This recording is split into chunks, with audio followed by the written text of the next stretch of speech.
Okay, wait, is it just me or is it kind of cool now to not have a boyfriend? Like before, I feel like if you had a boyfriend, you'd be like so excited to post him. Now it's like not cool to post your boyfriend. And then if you think about it, like if you meet a girl and if she says she has a boyfriend, you're like, oh, it's almost like you'd be cooler if you didn't have a boyfriend. Every now and then in some girls' vlogs, you'll see like a hand, maybe a back or like something, but like no one's out here like, this is my boyfriend, this is my man. Like that's not cute. No, I kind of just like love that like the tables have turned and we're just like, yeah, we're good. You can just like keep that to yourself. Or I also just love girls who have boyfriends, but like you would never know. And then they're like, oh yeah, my boyfriend. And you're like, oh, I had no idea you had a boyfriend. Like I love that that's not your entire personality. Nobody cares what you think.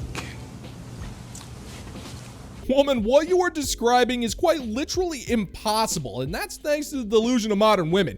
You see, sister, modern women judge their success in life not on their money and not on the trinkets that they own, but whether or not they can get a guy. And the second they get one, they brag about it till kingdom come, because getting a boyfriend or a husband is what you think winning at life is supposed to be. And being constantly reminded that you're incapable of getting a husband or a second date is enough for you to call on the entire planet of modern women to stop bragging about their boyfriends. But sister, that just ain't happening. That'll never be a thing. But they will give you advice to guarantee your singleness while also rubbing your nose in your own failure. But hey, the good news is that you found a group of women who are so incompetent that they couldn't get a boyfriend even if they had unlimited beer and a collection of SNES titles to offer a guy. So you don't have to worry about your little problem anymore there, sweetheart. How's that for a little silver lining on your dookie colored rainbow? Good philosophy. See good and bad, I like. I'm sorry, guys, I'm not gonna be nice about it anymore. What is going on? Can we ask a question? The normal thing to do is to say, what about you? Back. We can't make it any easier. I'm just supposed to keep asking you questions and what, like, guys. You ask all the questions. You guys are like, oh my God, I like this girl so much. I'm like, no, you don't. You just like talking about yourself. Sorry. I'm sorry. I had to say it. Am I wrong? I don't think so. You're not just wrong, you're stupid. Now wait just a minute. And you're ugly, just like your mum. Hey lady, has it ever occurred to you that the reason why those dudes aren't asking you questions is because you're just going through the motions and seeing if you're worth getting into less than pants? It's basic Chattonomics here. You're not talking to the proud members of the illustrious bottom 95% club. You're only going after men of a very specific standard. And those dudes, yeah, they don't give two craps about you, sweetheart. They don't have to ask you questions because they don't care about your career, the shows that you're binging, or the cats that's slowly consuming what's left of your soul. They know, just as much as you do, that whatever time the two of you share, it's not going to last very long, so there's no point in wasting time in playing getting to know you. And the best part is whether or not you put out, it's the same freaking thing. It ends with him dumping you. The only difference is the amount of time that you're willing to waste. And that's the one thing you've done run out of, sister. Remember, your biological clock is ticking. I actually do really feel bad for men because they are falling behind. That's statistically supported. And like women are pulling ahead. Because I think that women have different tools because we were taught to like constantly be working on ourselves and constantly be improving. And so women will be like, I'm going to get a master's degree. And men will be like, buy gun. Like they just they don't know what to do, you know? And we're like, oh my God, don't do that. And they're like, shoot gun. Because that's what they're, you know, that's what they've been doing for hundreds of years, you know? So this is all new. I mean, doesn't your heart kind of go out to them? You need to face the fact. You're a racist. A racist. You, not me. I'm not the racist. You know, it's been statistically proven in Minecraft that the more sugar you put into your gas tank, the better your gas mileage will be because sugar gives you energy in Minecraft. You see that? I can make up dumbass statistics too. And unlike yours, mine actually have a chance of being bought into by modern women. I mean, seriously, lady, what you're saying isn't funny. It's just mean-spirited and also kind of offensive. You not only deem us to be stupid, but also so violent that all we want to do is hurt other people. You act as if we're cavemen, even though men are responsible for some of the most significant advances in philosophy, architecture, science, and pretty much every other field imaginable. You're the one who's fallen behind because you figured out a way to make yourself as undesirable to pretty much every single self-respecting man on this planet. And you think your student debt and your smug demeanor gives you power over us, but it really doesn't. It's kind of hard to have superiority over a group group of men while those very same men don't give a crap about what you think, especially when you treat us like idiots and when you're the one who was dumb enough to get into catastrophic amounts of debt for that college degree that you never got around to using. You stupid. No man is too busy if he likes you. The most telling sign that a man is not f***ing interested in you is he is texting you more than he's f***ing seeing you. He's texting you more than he's making plans to take you out. He's talking. He's talking too much. I tell you this all the time. I keep saying it. A man who talks is a man that's not interested. Men are action-based, action-oriented. If that man likes you, he wants to come and see you. Physicality. He is moving. He has motion and a sense of urgency to see you, to be with you, to take you out. Men that like you like that. They don't want to talk all day. Talking. They don't have time to talk all day. They're busy. He's busy. Another one. He's too busy. No, he's not. No man is too busy if he likes you. No man is too busy if he likes you. No man is too busy if he likes you.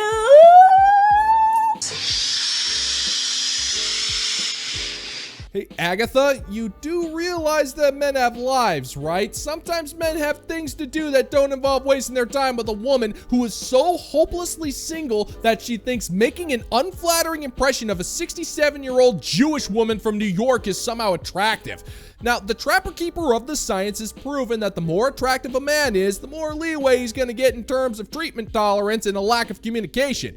Now, if there's one thing that old Agatha here will never understand is that women actually have to give men a reason to like them. And their crap attitudes and less than average looking faces are not going to be enough to make things work in the long term. And the more insufferable you act, the less of a priority you become to a man, where it's up to the point where even a quick rough and tumble behind this luxury laundromat becomes too unbearable. But hey, at least it gives you more time to work on your Linda Richmond impression as you beg people to call you on the nights where you're painfully lonely, which is, what, pretty much every single night you live now? Our number is 555-444. Give us a call. We'll talk. No big whoop. For all their talk of being big, strong, manly men and how the left and liberals are just a bunch of crybaby snowflakes, it is incredibly easy to trigger a conservative man, and I'll show you. So the other night I got a little tipsy and decided to make a Facebook dating profile. I know.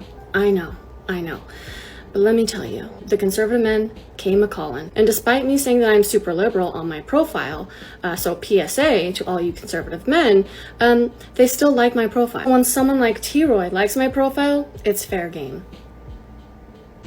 That is the worst idea I've ever heard in my life, Tom. Yes, it's horrible, this idea. All right, let me get this straight. You got drunk and painfully lonely, so you opened up an online dating profile to match with conservative men for the express purpose of trolling them?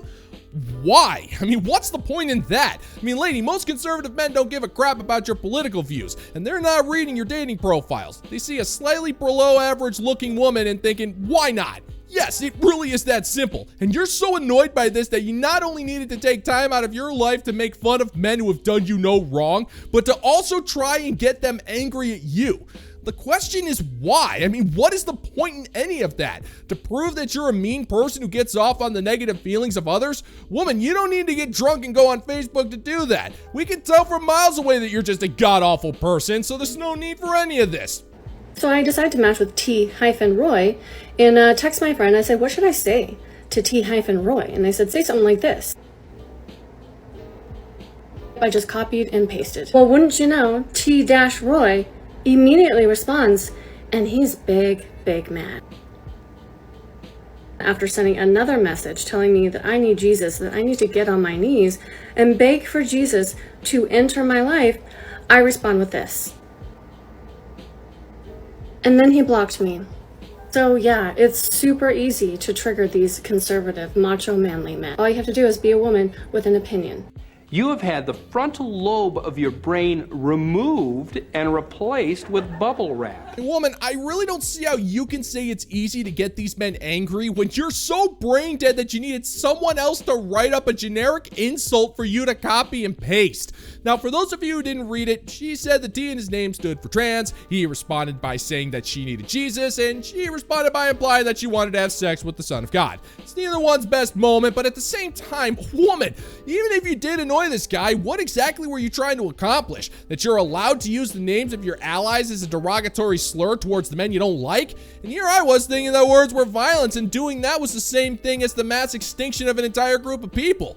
We all know that you're a massive, bitter, lonely hypocrite with nothing better to do than to try and insult men for virtually no reason with poorly written, profanity-laced insults that are pathetic by even a second grader's standards. And the only men who will ever fall in love with you are the ones that you imagine when you're binge watching reality television. But even then, that guy still won't be able to stomach the sight of you for more than 10 minutes at a time. That's funny because it's so true. After you break up, this is how it's gonna go. He's gonna start all the way up here. He's gonna start going out again, talking to girls, filling up his roster. He's gonna start drinking. He's gonna experience freedom. All of this. You start down here. You can't stop uncontrollably crying. You're watching The Notebook. You're eating your feelings in ice cream. Every single flavor of Ben & Jerry's. You isolate. You're down bad for a minute. And then you slowly start feeling a little bit better. You hang out with your friends again. You go out on occasion with your friends. You maybe take yourself on dates, start looking at inspirational quotes, you're journaling again, going on walks, reconnecting with nature and the Lord. You're starting to feel like yourself again. You're starting to get your spark back a little bit. I don't think any of that's true. You know, I personally don't see how it's possible for you to say that you're getting your spark back when you're clearly doing all of this from a place of spite. I mean, let's think about this for a second. Life's not perfect. Breakups happen, and yeah, they hurt like a son of a bitch sometimes, but over time, you get over it and you move on with your life. That's just how it works. But you're trying to make it seem like when it happens to you, it's the greatest, most magical thing in the world. But why? Why is it so great? I mean, congratulations on lowering your daily intake of The Notebook to 2 times a day. I mean, who freaking cares? You're not doing anything that people haven't done for thousands of years. You just act like because it's happening to you, you deserve a freaking trophy, but you really don't, because all of this stuff isn't done as a need to move on with your life. It just reeks of trying to get back at someone who isn't even in your life anymore. And when you do that, it's a clear-cut case that you don't want to move on with your life, not unless you're somehow owning a guy who was never into you that much in the first place. This is just so shocking. I mean, I must just be so monumentally naive. You are. He's gonna start going down. He's gonna start being like, what have I done? Oh my gosh, like, I've lost the best thing that's ever happened to me. And then he's gonna start watching your stories, trying to contact you through a burner account. You're gonna get random messages from him, like on Christmas. Or Merry Christmas. Merry Christmas to me? Oh, what a present. Thank you for ruining my holiday. And there's gonna be a meeting point where he's so down bad and you're slowly becoming good, and y'all are gonna meet. And this is where you either break the cycle and let it start over and just go back to, even though you already learned the lesson, or you can rise above and never go back to him because you deserve better. Don't repeat the cycle. You already know how the story played out. Do not go back to him. They always come back. Rise above and move the L on. Not scientifically possible! Well, that's just it, you freaking nincompoop. You can't move on. You're literally celebrating the suffering of another human being. You can't move on when you're reveling in this guy's downfall. I mean, the mere idea of him hurting sounds way more appealing than you healing, and it's not enough for you just to move on with your life, because what's the point unless you have his face to rub it in? If you truly moved on, you couldn't care less about what this guy thinks. You'd ignore his texts, you'd block him on social media, and start on the next chapter. But no, you leave it all open because deep down, you want him to crawl back to you. You want him groveling at your feet and begging you for another chance. And the sad part is, you rehearse your reply in the mirror like 12 times a day, and the moment that it happens, you still forget the speech and you take him back, and the cycle continues because you really are that brain dead. I know it, your family knows it. Dogs know it. Things I would change if I could go back to freshman year of college. Number one, I would definitely understand that you literally cannot trust any men. Like the stories I heard and like saw on Yik Yak about like things that men were doing to girls like the first week of school, like you literally cannot trust a single man the first week of school. You do not trust a man.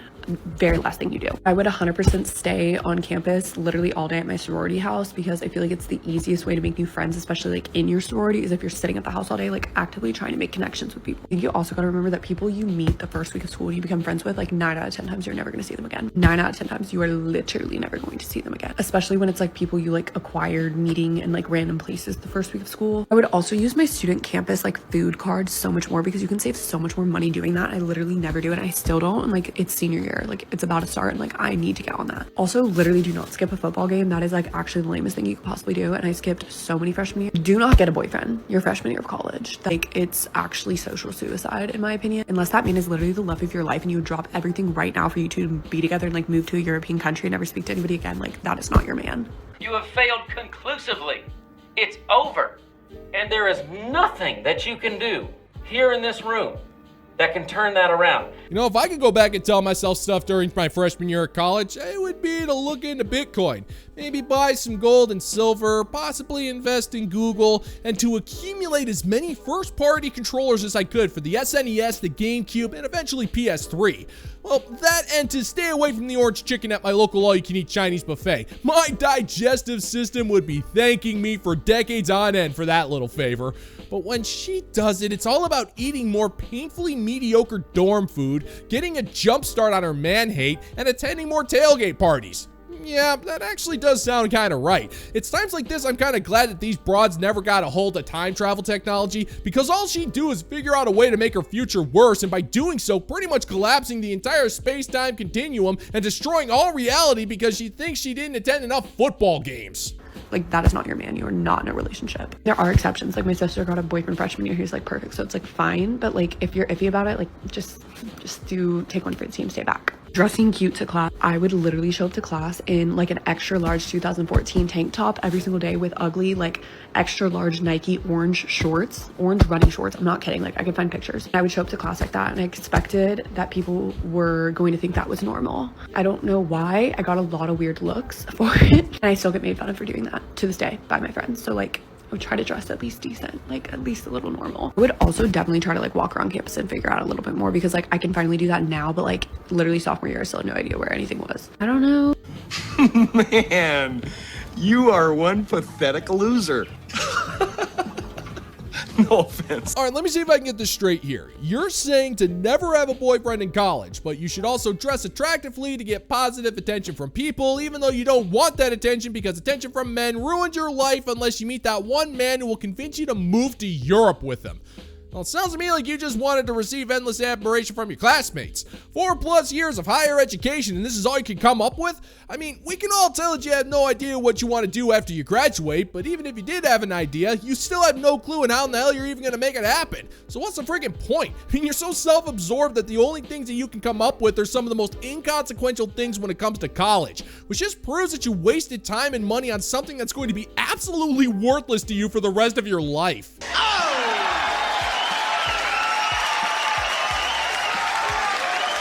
Just want to take a moment to say thank you to the fine members of the Bounty Board over on Patreon for their continued support of the channel. And for the record, the next time Skeeter opens up his epic tote box of random Lego pieces, don't worry, because all of you guys got first dibs on everything. All hail! If you're interested in supporting the channel, check out the Bounty Board over on Patreon, where $5 a month gets you access to exclusive content you're not going to find on YouTube. Links in the pinned comment down below if you want to check it out. And that's going to do it for today's video, gentlemen and gents. And as always, if you find that my particular brand of comedy is bringing you to the brink of laughter, then why don't you scroll on down and click that like and subscribe button, ring the notification bell, leave a couple of comments, and be sure to share this video so we can give the good old-fashioned middle finger to the YouTube algorithm. Thank you once again for checking out the new video, gentlemen and gents, and until next time, peace out, homies.